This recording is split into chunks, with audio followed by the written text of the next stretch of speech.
오늘은 야고보서 1장 19에서 27절, 2장 1절부터 13절까지 2과 3과의 3과 4과의 본문을 보도록 하겠습니다. 19에서 27절까지 요약을 해보면요. 성급한 말과 분노는 하나님을 기쁘시게 하지 못한다. 그리고 말씀에 순종하는 것이 진짜 신앙의 표지이다. 참 경건의 본질을 설명해 주고 있고요. 2장 1절부터 13절까지는 영적 온전함의 증거는 말씀에 대한 순종인데 가난한 자에 대한 차별은 하나님 나라의 사랑의 율법을 어기는 것이다. 참 율법에 대해서 설명이 나오고요.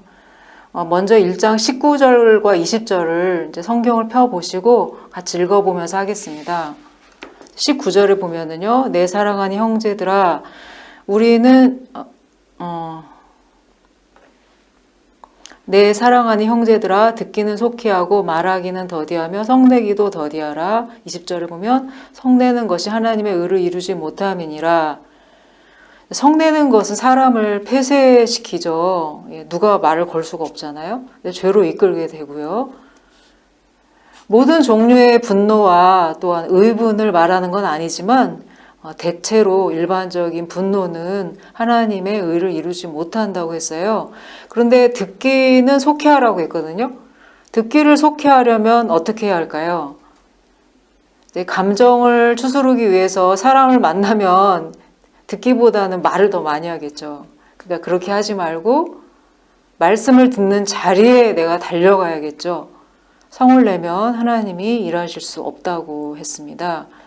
21절 모든 더러운 것과 넘치는 악을 내어버리고 능히 너희 영혼을 구원할 바 마음에 심긴 도를 온유함으로 받으라.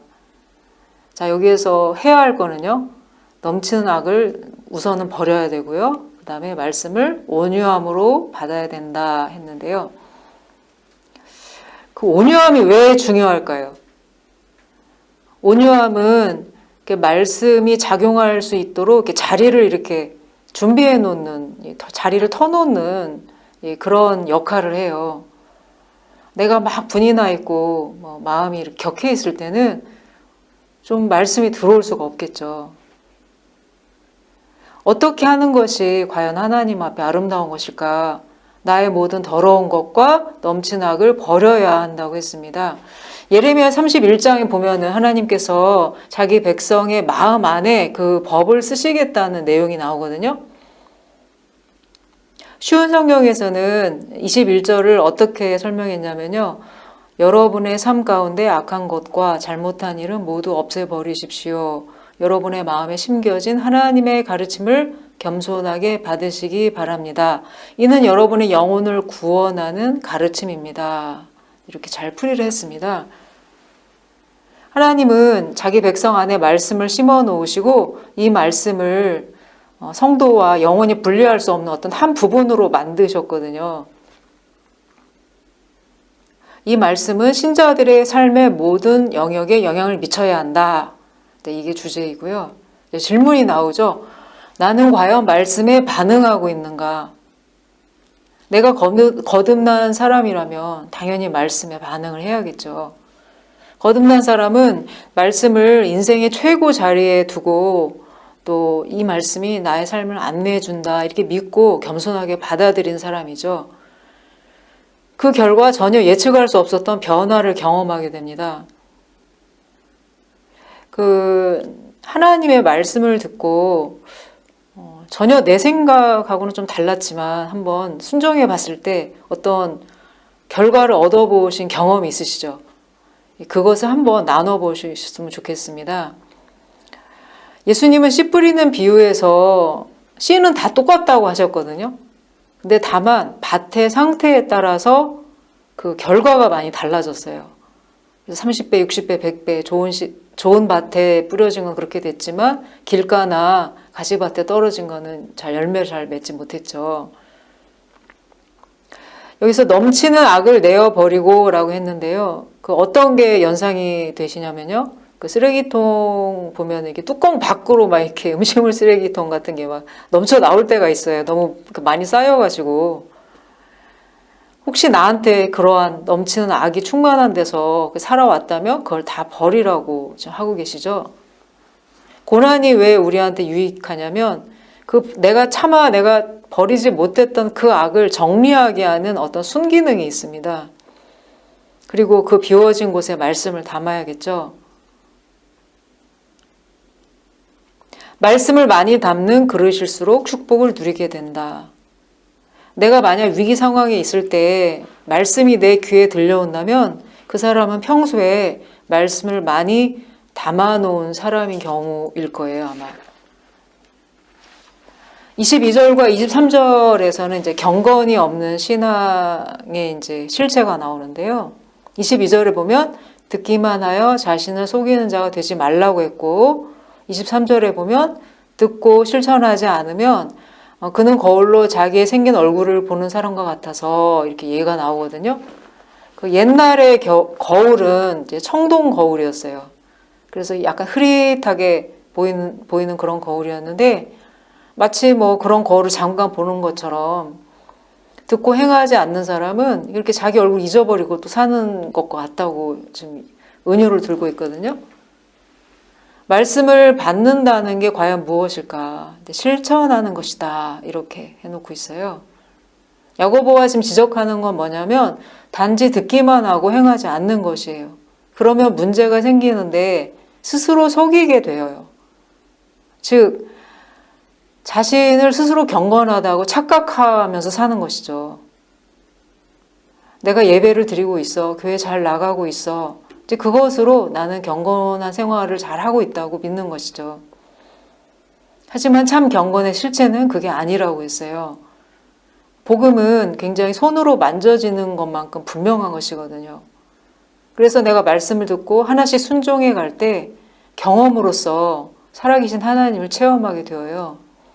만약 내가 계속 듣기만 하고 순종하지 않는다면 진리가 희미해지기 시작하겠죠.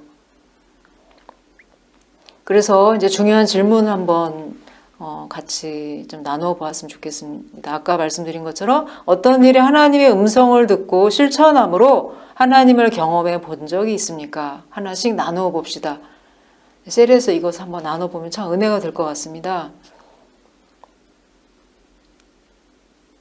말씀에 반응하는 것이 진짜 그리스도인의 표지라는 것이죠. 그렇다면 실제적인 행함은 무엇이냐? 첫 번째는 혀를 제어하는 것이고, 두 번째는 도움이 필요한 사람에 대한 관심이고, 세 번째는 세속을 피하는 것이다. 이렇게 세 가지로 요약할 수가 있거든요. 자, 25절. 자유롭게 하는 온전한 율법을 들여다보고 있는 자는 듣고 잊어버리는 자가 아니요 실천하는 자니 이 사람은 그 행하는 일에 복을 받으리라. 자, 여기에서 키워드는 자유롭게 하는 온전한 율법인데요. 복음을 뭐라고 지금 야고보가 설명했냐면 자유롭게 하는 온전한 율법이라고 그렇게 성격을 규정해 놓았어요. 복음은 죄와 죽음에서 해방받는 굉장한 구원의 소식이잖아요. 하지만 그와 동시에 우리를 속박하는 말씀이기도 해요. 왜냐하면 우리를 하나님께 이제 순종하도록 만들기 때문이죠. 유대교에서는요, 자유의 율법이라고 말할 때 이제 뭘 염두에 두었냐면 이스라엘이 그 이집트에서 노예 생활을 하다가 이제 출애굽을 하잖아요. 자유를 얻게 되죠. 자유를 얻게 되고 나서 이제 광야 생활로 들어가고 시내산에서 마침내 이제 율법을 받게 되는데 그때 자유인으로서 하나님의 율법을 받게 되거든요. 즉 자유인이 되었지만 하나님의 자녀답게 사는 어떤 최소한의 기준을 하나님께서 제시해 주셨어요. 야고보는 자유롭게 하는 율법을 이제 구체적으로는 사랑의 계명이라고 이제 이해를 했어요. 2장 8절에 보면은요.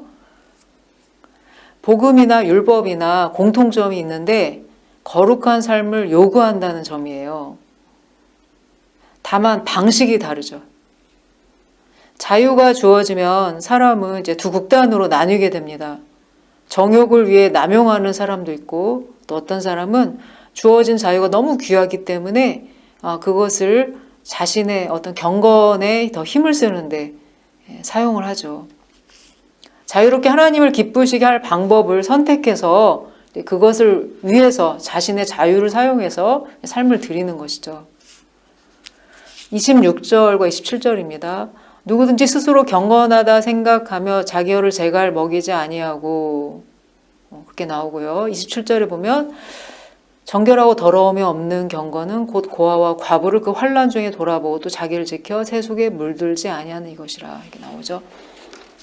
경건을 어떻게 정의해 놓았냐면요, 자기 혀를 지켜서 헛된 말을 하지 않고 어려운 사람을 돌아보고 세속에서 자신을 지키는 것이라고 요약을 했어요. 즉 이제는 경건이 아주 적극적인 방법이 있는데요, 자기가 가진 달란트나 시간, 노력으로 그것을 잘 사용하는 것이겠죠. 소극적으로는 이제 헛된 말을 하지 않는 것, 즉 혀를 제어하는 것이 굉장히 온전해질 수 있는 방법이란 거예요. 그리고 이스라엘 백성들은 고아의 아버지이시며 과부의 재판장이신 하나님을 닮아야 할 의무가 있었죠. 그래서 늘 신명기나 레위기를 보면은 고아와 과부를 돌보는 그 계율에 대해서 많이 나오고 있습니다. 하지만 실제로 만약 이것을 삶에 적용한다면 그런 사람을 돌본다는 것은 참 나한테 돌아올 게 없죠. 투자 대비 이제 제로에 가깝죠. 아무 이제 돌아올 게 없는 수고이고요. 그러다 보면은 이제 지속하기가 어려운 면이 있어요. 아, 이거 해서 뭐 하나, 또 좀 너무 아깝다, 이런 마음도 있고요.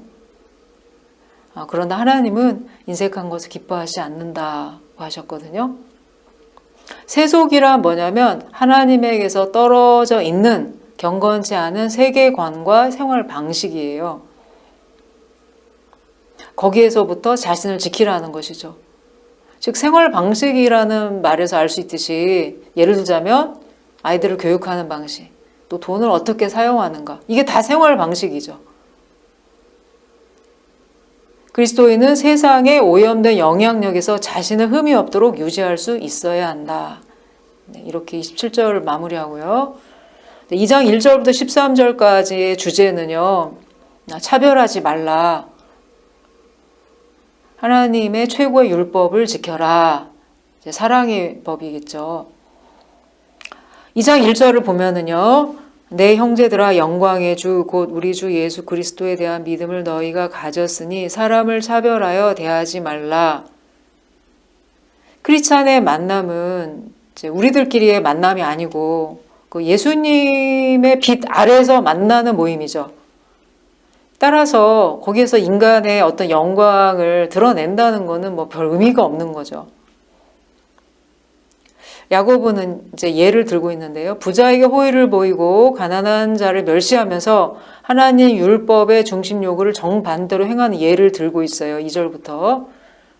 만일 너희 회당에 금가락지를 끼고 아름다운 옷을 입은 사람이 들어오고 또 더러운 옷을 입은 가난한 사람이 들어올 때 너희가 아름다운 옷을 입은 자를 돌아보아 가로되 여기 좋은 자리에 앉으소서 하고 또 가난한 자에게 이르되 너는 거기 섰든지 내 발등상 아래 앉으라 하면, 메시지 성경에서 굉장히 좀 실제적으로 풀이를 해놨어요. 어떻게 했냐면요, 어떤 사람이 값비싼 정장 차림을 하고 교회에 들어오고 뒤이어 누더기 차림의 노숙자가 들어왔다고 가정해 봅시다.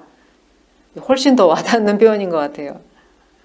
제 이야기의 배경은요, 일종의 모임인데요. 회당이라고 그랬어요. 회당. 회당은 뭐냐면요, 예배를 위해 제공하는 유대인의 집을 가리켜요.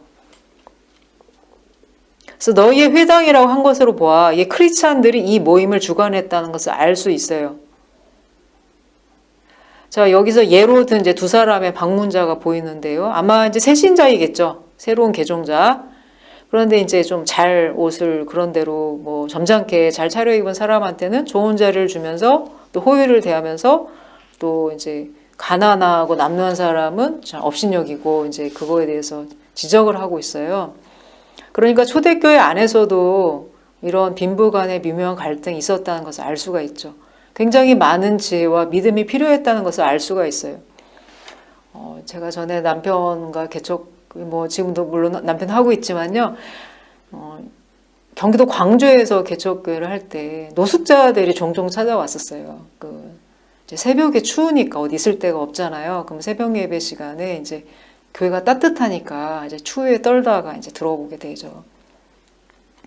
그럼 항상 이제 남편이 이제 1,000원밖에 못 줬어요. 1,000원하고 그 다음에 컵라면, 육개장 컵라면을 항상 비치해 놨었거든요. 그걸 이제 끓는 물에 넣어서 이렇게 주곤 했었어요. 그런데 그분들이 한번 다녀가시고 나면은요. 근데 이제 저희는 새벽 예배 끝나고 집에 가야 되잖아요. 근데 이분들이 안 가시는 거예요. 그러니까 이분들은 절대 예배는 안 드려요. 뒤에서 이제 늘어 누워 있고 자고 있고. 성도님들 앞에 예배 드리는데 냄새가 굉장히 나죠. 제가 사모였지만 참 그분들이 오시는 게 그렇게 기쁘지가 않았어요. 그리고 한번 그분들 다녀가시면 정말 다 청소해야 돼요. 이게 창 다 열어놓고 냄새가 빠지는데 오래 걸리기 때문에. 그래서 이게 실천하는 게 정말 어렵구나. 참 내가 인간성이 참 이 정도구나. 그런 걸 저는 많이 느꼈었어요.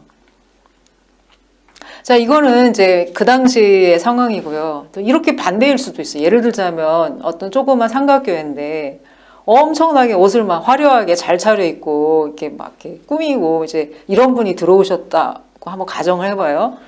그러면은 이제 기존의 성도님들이 약간 거부감을 가질 수 있겠죠. 아니 왜 저런 분이 우리한테 어울리지도 않게 좀 막 수근수근 대면서 저분 왜 저래. 근데 알고 보니까 막 그분이 예를 들어서 큰 병이 있었는데 큰 교회는 뭐 갈 수 없는 또 어떤 형편이고 그래서 가까운데 부담이나 가까운 걸 찾아왔는데 그분들이 만약에 나를 그렇게 그런 태도로 나를 대했다. 그분의 속사정을 모르고 그것도 차별인 거죠. 예. 그러니까 여기에서 차별의 예는 이제 한 예이고 우리의 상황에 따라서 이제 각각 다르겠죠. 근데 어쨌든 간에 우리는 다 자기 나름대로의 어떤 잣대 기준이 다 있어요. 그래서 이 잣대에서 벗어나면 이상한 사람인 거야. 뭐 화려한 사람이 이상하게 보이면 화려한 사람이 이상한 거고, 뭐 남루한 사람이 이상해 보이면 남루한 사람이 이상하게 보이는 거고요.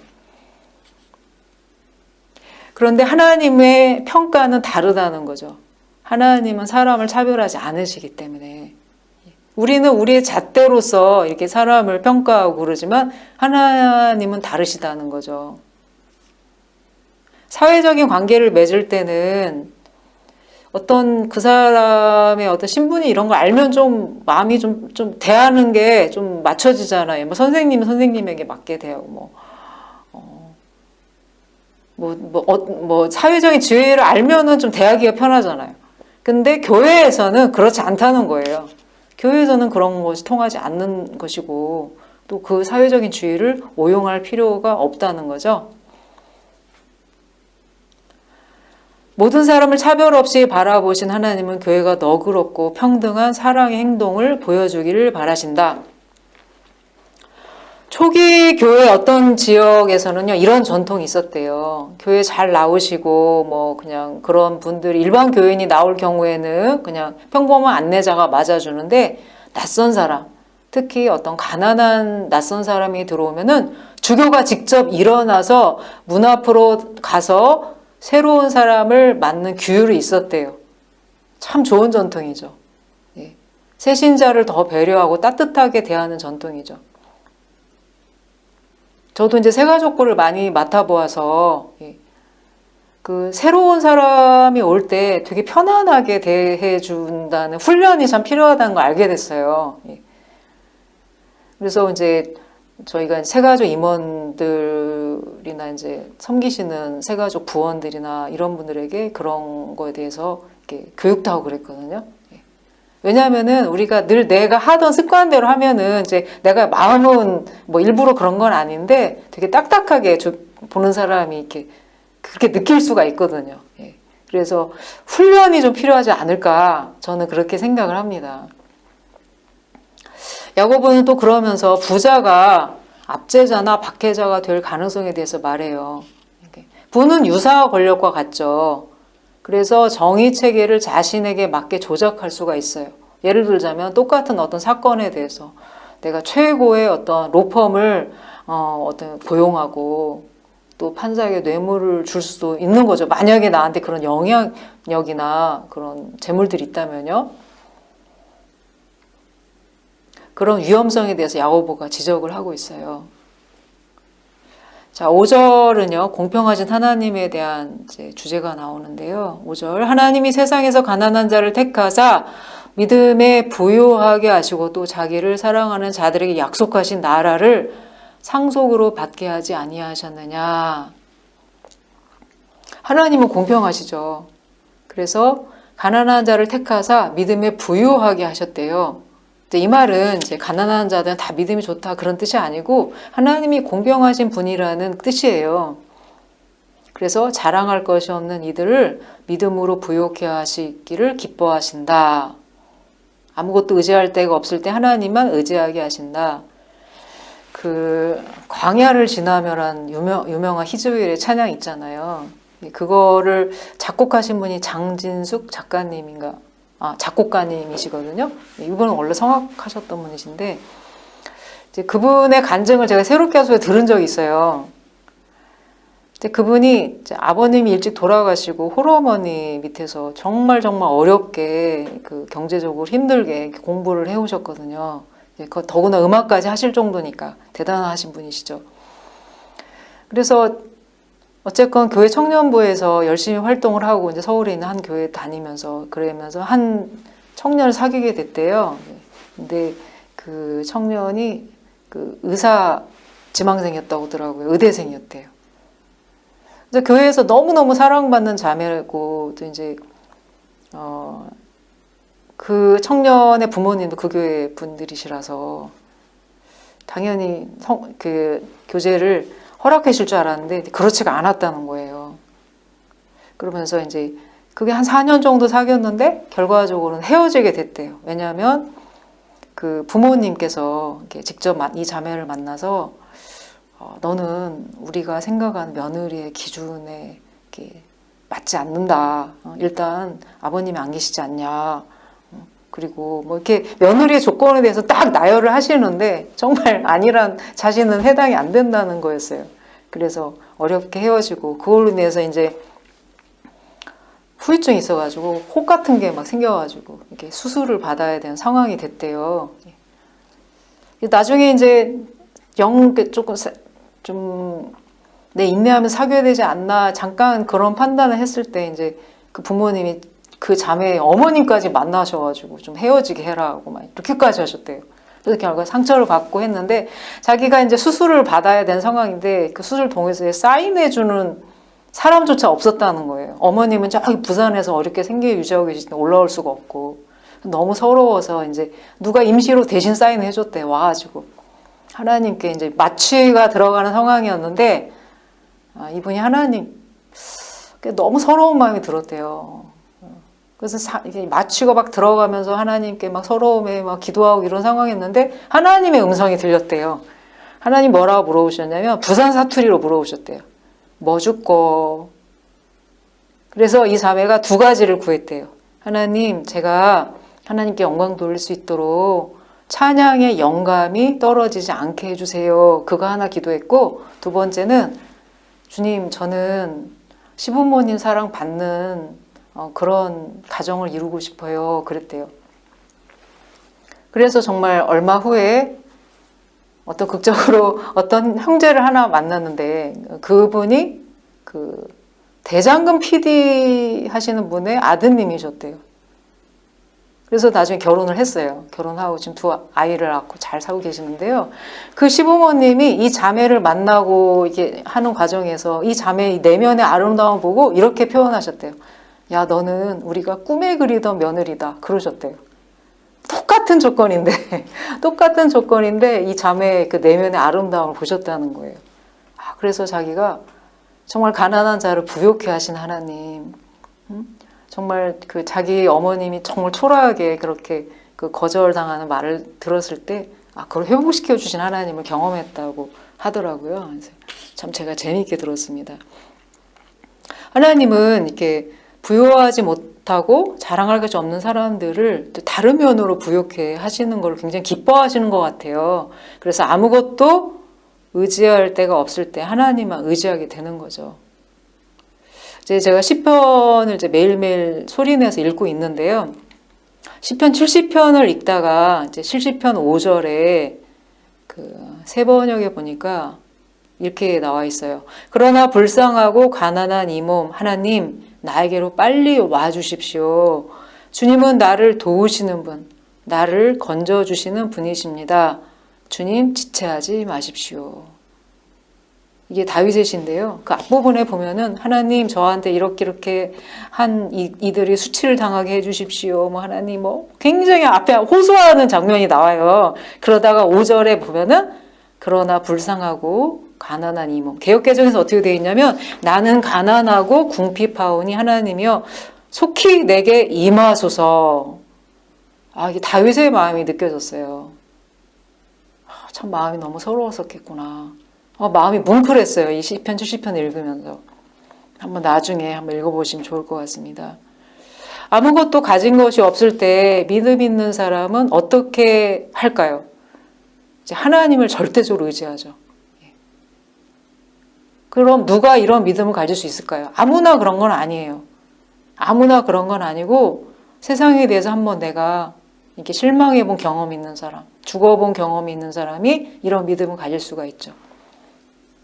하나님 앞에 자기의 모든 것을 걸고 하나님을 의지하고 붙들 수 있는 사람은 세상에서 버림받아 본 경험이 있는 사람이에요. 그래서 한번 버림을 받아보았기 때문에 이제 더 이상 버림받을 데가 없는 거죠. 그러니까 하나님만 믿는 거죠. 유일한 끈인 거죠. 유일한 끈. 그래서 내가 혹시 다른 사람보다 못한 처지와 또 어떤 불행한 환경 가운데 있다고 생각될 때 그리스도인은 절대로 이게 비관할 수 있는 환경인 게 아니고요. 오히려 하나님의 선물을 받을 수 있는 귀한 기회라는 거예요. 그래서 하나님께 소망을 갖는 것이 필요하다. 왜냐하면 하나님은 공평하신 하나님이기 때문이다. 신앙은 넉넉한 가운데서 만들어지는 것이 아니라 낮아지고 비천해지는 경험을 통해서 만들어진다. 내가 불리한 조건에 있다면 하나님의 은혜를 기대해 볼 만하다. 자, 8절부터는 최고의 계명에 대한 설명이 나와요. 8절, 내 이웃 사랑하기를 내 몸과 같이 하라 하신 최고의 법을 지키면 잘하는 것이오니와. 최고의 계명이 뭐냐면 왕적 율법, 왕의 율법이란 거예요. 모든 계명보다 윗자리에 가장 우선하는 계명이라는 거예요. 최고의 법. 이웃을 내 몸처럼 사랑한다는 게 과연 무슨 뜻일까? 이 계명은 내 삶의 전체적인 목적과 삶의 방향을 질문하는 계명이거든요. 그래서 몸은 그냥 뭐 바디를 얘기하는 게 아니고요. 그 사람의 삶이나 행복 전체를 의미하는 것이죠. 즉 이웃의 삶이나 행복을 내 자신의 삶이나 행복만큼 소중하게 생각해라. 이제 그런 뜻이죠.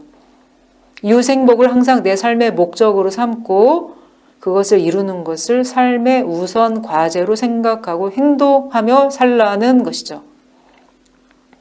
만약에 이 계명을 충실하게 행하려면요.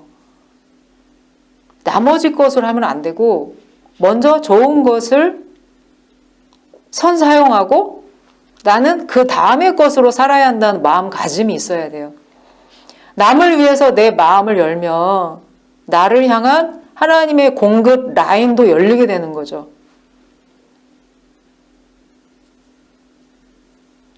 9절, 만일 너희가 사람을 차별하여 대하면 죄를 짓는 것이니 율법이 너희를 범법자로 정죄하리라. 겉만 보고 차별하는 것은 크리스찬으로서 율법을 어긴 범법자와 같다는 것이에요. 즉 이웃사랑은 사람을 외모로 판단하지 않는 것, 차별하지 않는 것인데 이를 위해 필요한 것은 용납하는 일이겠죠. 사람은 누구나 자신을 잘 받아들여 주기를 바라요. 모든 사람이 도움이 필요하고 위로와 은혜가 필요함을 알고 필요를 채워주는 것이 크리스찬의 할 일이겠죠.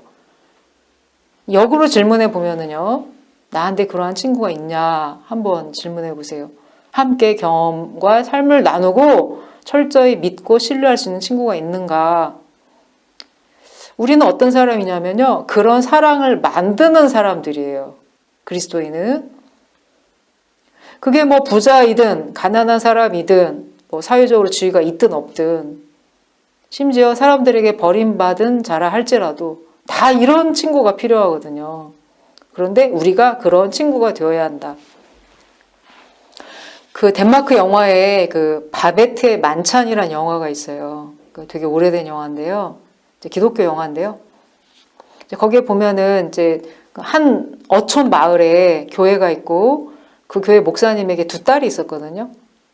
근데 이제 목사님 돌아가시고 나서 두 딸이 싱글로 살면서 그 교회를 계속 이렇게 섬기고 있어요. 그 교회를 유지하고 있고요. 근데 어느 순간부터 좀 마을에 좀 냉랭한 기운이 드는 거예요. 다 교회 교인인데. 어쨌든 그런 분위기였는데 어느 날 두 자매에게 바베트라는 프랑스 출신의 어떤 한 여인이 찾아와요. 이 여자는 이제 전쟁통에 가족을 다 잃었어요. 그러면서 자기를 내가 무료로 봉사할 테니까 저를 그냥 기거할 수 있도록 제가 가정부로 있게 해주세요 해요. 그래서 이제 오랜 시간 동안 함께 하는데 너무너무 살림을 그냥 아주 똑부러지게 하는 거예요. 그래가지고 그 없는 살림으로 막 남게 교회 사람도 섬기고 막 이러는 거예요. 근데 어느 날 바베트가 복권에 당첨이 됐어요. 그래서 1만 프랑을 받게 됐어요. 근데 바베트가 제안을 해요. 이제 다들 이제 두 자매가 너무 축하해주면서 이제 바베트 이제 더 이상 이런 가정 일을 안 하고 이제 프랑스에 가서 행복하게 살겠구나 막 축복해주고 너무 같이 기뻐하면서 섭섭해하기도 하고 그러는데 바베트가 제가 좀 한턱을 내고 싶어요. 제가 만찬은 직접 요리하게 해주세요. 그래가지고 그 요리 재료를 구하려고 이제 프랑스로 가요. 그런데 어느 날 요리 재료가 들어오는데 듣도 보도 못한 요리 막 산 거북이 막 메추리 막 이런 게 들어오고요. 막 메추리가 세 장 안에 메추리가 가득 있고 막 생각지도 않은 엄청난 이제 만찬이 이제 바베트가 준비하는 거예요.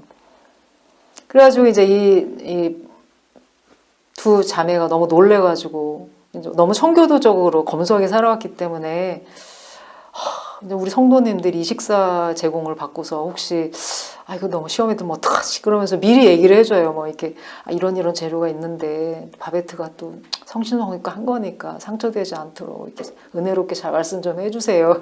그래가지고 이제 온 교우들이 함께 식사 자리에 엄청난 만찬 자리였는데 심지어 그 두 자매와 잠깐 그 썸을 탔었던 거기에 성악 가수도 있고 한 사람은 뭐 군인 출신인가 뭐 그런 사람이 그 사람들까지 와가지고 하는데 이 사람들이 이 만찬을 하고 나서 너무 화목한 분위기가 되는 거예요. 그러면서 옛날의 추억들, 옛날에 좋았던 추억들을 떠올리면서 그걸 다 얘기하고 그래서 점점 화해하고 그러면서 마지막에 이제 막 원을 그리면서 온 교우들이 막 부르면서 막 춤을 추는 광경이 나와요. 그러고 나서 이제 만찬을 끝나고 바베트가 이제 너무 고마웠어 막 이렇게 하죠 하는데 이제는 그때 바베트가 뭐라고 하냐면 전 여기 계속 있어야 된다고 10,000프랑을 다 써버렸다고. 네. 자기가 프랑스 최고의 어떤 그 레스토랑의 수석 요리사였는데 거기에서는 12인분이 뭐 10,000프랑이다 그러면서 나는 그걸 다 썼다 얘기를 하는 거야. 그 왜 그렇게 낭비를 해서 막 안타까워하는데 예술가에게는 그런 낭비가 없다는 유명한 뭐 멘트를 남겨요. 아무튼 뭐 그런 내용인데요. 그게 참 명작인 것 같아요. 영화는 조금 지루할 수가 있는데 누군가 화해를 시키고 이렇게 하나가 되게 하려면 헌신이 필요하구나.